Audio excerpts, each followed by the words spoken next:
Ahojte, takže máme zistiť, či postupnosť 5, minus 3, 1, 1, 1 a tak ďalej je konvergentná. Prvá vec je, že si urobím grafický obrázok.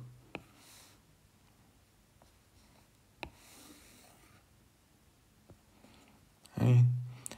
Čiže tu mám 1, 2, 3, 4, 5. Tie čísla budú, v jednotke bude 5. Dajme tomu, že tu v dvojke bude minus 3.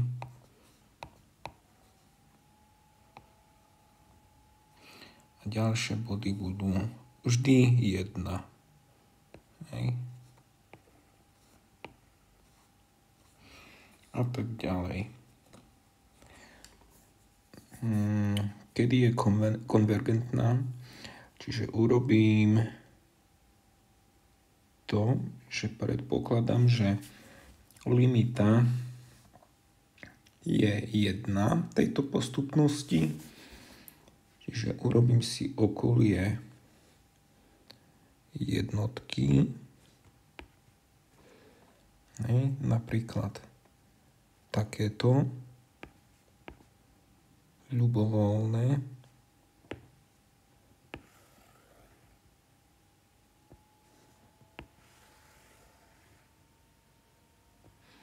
Musí platiť, že od určitého čísla n0, čiže od určitého n0,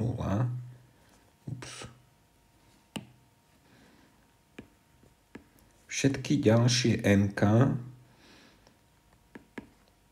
n väčšie ako n0, tak pre ne platí, že všetky hodnoty ležia v tom danom páse. No to je pravda. Zoberiem si 6, zase leží 7, zase leží 8, zase leží. Čiže zoberiem hociaké malé okolie. Zoberiem okolie, čo ja viem. Si dám nové, že epsilon bude rovné 0,1. Že by som zobral také maličké úplne.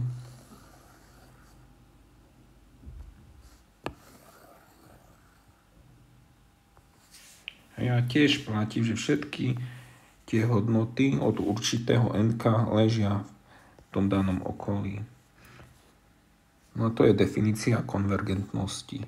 Čiže je konvergentná a limita postupnosti, dám si, že to je postupnosť nejaká an,